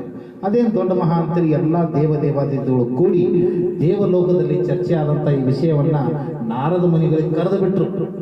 ನಾರಾಯಣ ನಾರಾಯಣ ಅಂತ ಬಂದು ನಿಂತು ಬಿಟ್ರು ನಾರದ ಮುನಿಗಳು. ಅಲ್ಲಪ್ಪ, ಇಷ್ಟೆಲ್ಲರಿಗೂ ಒಂದು ಸಮಸ್ಯೆ ಉದ್ಭವ ಆಗ್ಯದ, ನಾವು ಇಷ್ಟದಲ್ಲಿ ವಿಚಾರ ಮಾಡಿವ್ ಖರೆ, ಅದ್ರ ದರ್ಶನ ಅಂದ್ರೆ ಏನು ನಮಗೆ ತಿಳಿಯುವಂತಾಗ್ಯದ. ದರ್ಶನ ಅಂದ್ರೆ ಏನು, ಅದೇನು ದೊಡ್ಡ ವಿಚಾರ. ಈಗ ಶ್ರೀಕೃಷ್ಣ ಪರಮಾತ್ಮನ ಕಡೆ ಹೋಗ್ತೀನಿ, ಹಿಂಗೆ ಕೇಳಿ ಟಕ್ಕ ನಂಗೆ ಬಂದು ನಿಮಗೆ ಉತ್ತರ ಹೇಳ್ಬಿಡ್ತೀನಿ, ಅದೇನು ದೊಡ್ಡ ವಿಚಾರ ಆಗುತ್ತೆ ದರ್ಶನ. ಆಯ್ತು, ನಾನು ಹೋಗ್ತಾರೆ ಶ್ರೀಕೃಷ್ಣ ಪರಮಾತ್ಮ ಕಡೆ ಹೋದಾಗ ಹಿಂಗ ದೇವಲೋಕದಲ್ಲಿ ಒಂದು ಸಮಸ್ಯೆ, ಒಂದು ಪ್ರಶ್ನೆ ಏನಿಲ್ಲ. ಅಲ್ಲೊಂದು ಅರಣ್ಯ ಅದ, ಅರಣ್ಯ ಒಳಗೆ ಒಂದು ಆಕಳ ಹೊಂಟದ. ಆ ಆಕಳ ಇನ್ನೇನು ಒಂದು 2 ಕ್ಷಣದಲ್ಲಿ ಒಂದು ಹೆಂಡಿ ಹಾಕ್ತದೆ, ಸಗಣಿ. ಆ ಸಗಣಿಯಾಗಿನ ಹೊಳಕ್ ಹೋಗಿ ಕೇಳು ದರ್ಶನ ಅಂದ್ರೇನು ಹೇಳ್ತದೆ. ಹೌದ್ರಿ, ಇಷ್ಟೇ ಸರಳದ ದರ್ಶನ. ಹೌದು, ಬಹಳ ಸರಳ. ಸೀದಾ ಬಂದ ನಾರದ ಮುನಿ, ನಾರಾಯಣ ನಾರಾಯಣ ಅಂತ ಬಂದಿತ್ತ. ಆ ಶಿವ ನೋಡದಂತೆ ಸಗಣಿ ಹಾಕ್ತು ಹೆಂಡಿ. ಆ ಹೆಂಡಿ ಒಳಗೆ ಹುಳ ಬಂತು. ಟಕ್ಕನ ಹಿಂಗೆ ನೋಡ್ತು ನಾರದ ಮುನಿಗಳಿಗೆ. ಹೊರಗೆ ಬಂದು ಬಿಲಿ ಬಿಲಿ ಒದ್ದಾಡಿ ಸತ್ತೋಗ್ಬಿಡ್ತು. ಉತ್ತರ ಸಿಗಲಿಲ್ಲ. ಒಂದು ಜೀವಿ ಸತ್ತೋಯ್ತು. ನನ್ನ ಮುಖ ದರ್ಶನದಿಂದ ನನ್ನ ಮುಖ ನೋಡಿ ಇಷ್ಟು ಸತ್ತೋಯ್ತು ಅಂದ್ರೆ ನಾ ಏನಂತದ ಪಾಪ ಮಾಡಿದ್ದೆ, ಒಂದು ಜೀವ ಬಂದಿದ್ದ ಪಾಪ ನನಗೆ ಸಿಗುತ್ತಲ್ಲ ಅಂತೇಳಿ ಶಿವನ ಕಡೆ ಓಡೋದ. ಶಿವ ಶ್ರೀಕೃಷ್ಣ ಪರಮಾತ್ಮ ಆ ಹುಳ ಸತ್ತೋಯ್ತು, ನನಗೆ ಉತ್ತರ ಸಿಗ್ಲಿಲ್ಲ. ಹಂಗಾದ್ರೆ ಅಲ್ಲಿ ಐನರ್ ಮನಿ ಒಳಗ ಒಂದು ಆಕಳ ಅದ, ಅದು ಕರು ಹಾಕ್ತದ. ಆ ಕರುಗೆ ಹೋಗಿ ಕೇಳು ದರ್ಶನ ಅಂದ್ರೆ ಏನು, ನಿನಗೆ ಹೇಳ್ತದ. ನೋಡು ಶ್ರೀಕೃಷ್ಣ ಪರಮಾತ್ಮ ಈಗ ಒಂದು ಜೀವಿ ಸತ್ತದ, ಮತ್ತೆ ಆಕಳ ಕರು ಸತ್ತರ ಹ್ಯಾಂಗ್ ಮಾಡ್ಲಿ? ಇಷ್ಟು ಒಂದು ಸಂದಿಗ್ಧ ಪರಿಸ್ಥಿತಿಗೆ ನನಗೆ ಹಾಕ್ಲಿಕ್ಕೆ ಹೋಗ್ಬೇಡ, ಸರಳತೆಯಿಂದ ನನಗೆ ದರ್ಶನ ಅಂದ್ರೆ ನೋಡು ನಾವು ಹೋಗಿ ಹೇಳ್ತೀನಿ ಅಂದಾಗ, ಇಲ್ಲ ನೀನು ಹೋಗಿ ಉತ್ತರ ಸಿಗುತ್ತೆ ಅಂದಾಗ ಸೀದಾ ಹೋಗ್ತಾನ. ಇನ್ನೇನು ಆಕಳ ಕರು ಹಾಕ್ತದ, ಆ ಕರು ಹೋಗಿ ಕೇಳ್ಬೇಕಂತಿರ್ತಾನ. ನಾರಾಯಣ ನಾರಾಯಣ ಅಂತ ನಿಂತಾಗ ಕರು ಹೊರಗೆ ಬಂದು ಕಣ್ಣು ಬಿಟ್ಟು ಅವನಿಗೆ ನೋಡಿ ಸತ್ತು ಬಿಡ್ತದ. ಕರು ಸತ್ತೋಯ್ತು. ಹೋದ ಶ್ರೀಕೃಷ್ಣ ಪರಮಾತ್ಮನ ಕಡೆ. ಶಿವ ಶ್ರೀಕೃಷ್ಣ ಪರಮಾತ್ಮ ಮತ್ತೊಂದು ಜೀವ ಸತ್ತೋಯ್ತು, ನನಗೆ ದರ್ಶನ ಅಂದ್ರೆ ಗೊತ್ತಾಗಿಲ್ಲ. ಇಲ್ಲಿ ದೇವಲೋಕದಾಗ ಎಲ್ಲರೂ ನಾರಾಯಣ ನಾರಾಯಣ ಒದಗ್ಲಿಕ್ಕತ್ತಾರ. ದರ್ಶನ ಅಂದ್ರೆ ಏನಂತೇಳಿ ಘರ್ಷಣೆ ಚರ್ಚೆ ನಡೆದದ. ಆಯ್ತು, ಕೊನೆಯದಾಗ ಒಂದು ಹೇಳ್ತೀನಿ. ಇಲ್ಲೊಬ್ಬವ ಕೇಶಿ ರಾಜ ಅಂತಿದ್ದಾನ. ಅವ ಮಾಡಿದ ಅವ ಮಾಡಿರುವಂತ ದಾನ ಧರ್ಮಕ್ಕೆ ಅವನಿಗೆ 100 ಮಕ್ಕಳ ಯೋಗ ಇತ್ತು. ಆದ್ರೆ ಯಾವುದೋ ಒಂದು ಸಣ್ಣ ವಿಘ್ನದಿಂದ ಅವನಿಗೆ ಆಗಿಲ್ಲ. 25 ವರ್ಷದ ಮ್ಯಾಲೆ ಈಗ ಅವನು ಹೆಂಡತಿ ಹೊಟ್ಟಲಾಗ್ಯಾಳ. ಇನ್ನೇನು 2 ಕ್ಷಣದಲ್ಲಿ ಒಂದು ಗಂಡು ಮಗುವಿಗೆ ಜನನ ಕೊಡ್ತಾರ. ಆ ಹುಟ್ಟೋ ಮಗು ಹೋಗಿ ಕೇಳು ದರ್ಶನ ಅಂದ್ರೆ ನಿನಗೆ ಹೇಳ್ತದ ಅಂತ. ಹೋಗಲ್ಲ ಶ್ರೀಕೃಷ್ಣ ಪರಮಾತ್ಮ ಅಂತ. ನಾವು 2 ಜೀವ ಸತ್ತಾವ, ಅವ ದಾನ ಧರ್ಮ ಮಾಡ್ಯಾನಂತೀರಿ, ಒಳ್ಳೆ ವ್ಯಕ್ತಿ ಅಂತೀರಿ. 25 ವರ್ಷದ ಮೇಲೆ ಈಗ ಒಂದು ಗಂಡು ಹುಟ್ಟ್ಯಾನಂತೀರಿ, ಸತ್ರ ಹ್ಯಾಂಗ್ ಮಾಡ್ಲಿ ಅಂತ ನಾವು ಅನ್ನೋದು ಇಲ್ಲಿ ಬಂದು ಕೇಳ್ತಾನ. ಎಲ್ಲ ದೇವಾದಿಗಳು ಒದರ್ತಿರ್ತಾರ ದರ್ಶನ ಅಂದ್ರೆ ಹೇಳಂತೇಳಿ. ಒದರನ್ನ ಯಾರು ಕನ್ಫ್ಯೂಸ್ ಆಗಿ ಲಾಸ್ಟಿಗೆ ಇರ್ಲಿ. ಶ್ರೀಕೃಷ್ಣ ಪರಮಾತ್ಮ ಹೋಗ್ತಾನೆ ಅಂತ ಬಂದು ನಿಂತಾಗ ಇನ್ನೇನು 2 ಕ್ಷಣದಲ್ಲಿ ಆ ಮಗು ಜನನ ಆಗ್ತದ. ಕೈಯಾಗಿ ಹಿಡಿದಿರ್ತಾರ. ಸಣ್ಣ ಹಸು ಊಸು ಕಣ್ಣು ಬಿಟ್ಟು ನೋಡ್ತದ. ನಾರಾಯಣ ನಾರಾಯಣ ಅಂತ ನೋಡಿದಾಗ 2 ಕೈ ಎತ್ತಿ ನಮಸ್ಕಾರ ಮಾಡ್ಬಿಡ್ತದ. ನಮಸ್ಕಾರ ಮಾಡೋಣ ಅಂತ ನೀ ಈಗ ತಾನೇ ಹುಟ್ಟಿರುವಂತ ಕೂಸು, ಲೋಕದ ಪರಿಕಲ್ಪನೆ ನಿನಗಿಲ್ಲ. ನೀನು ನನ್ನ ಕೈ ಎತ್ತಿ ಹೆಂಗ್ ನಮಸ್ಕಾರ ಮಾಡಿದಿ, ಮತ್ತೆ ಕಣ್ಣು ಬಿಡಕ್ಕೂ ಚಾನ್ಸ್ ಇಲ್ಲ. ನೀ ಕಣ್ಣು ಹೆಂಗ್ ಬಿಟ್ಟು ನೋಡಿದೆ ಅನ್ನೋಣ. ಇದೇ ದರ್ಶನ. ಯಾಕಂದ್ರೆ ನಾರದ ಮುನಿಗಳೇ, ನಾನು ಹೆಂಡಾಗಿನ ಹುಳ ಆಗಿ ಹುಟ್ಟಿದ್ದೆ, ನಿಮ್ಮ ದರ್ಶನ ಆಯ್ತು ಆಕಳ ಕರು ಆಗಿ ಹುಟ್ಟಿದೆ. ಮತ್ತೆ ನಿಮ್ ದರ್ಶನ ಸಿಕ್ತು, ಇಂಥ ರಾಜನಿಗೆ ಮಗ ಆಗಿ ಹುಟ್ಟಿರಿ. ಇದೇ ದರ್ಶನ ಅಂತ ಹೇಳ್ತಾರೆ. ಹೆಂಗಿರ್ತದ ದರ್ಶನ ಅಂದ್ರೆ ಈ ನಿದರ್ಶನಗಳು ಬಹಳ ಅದಾವ. ಸಿದ್ದೇಶ್ವರ ಸ್ವಾಮೀಜಿಗಳು ಹೇಳ್ಬೇಕಾದ್ರೆ ಇದು ಕೂಡ ಅವರೇ ಹೇಳಿದ್ದು.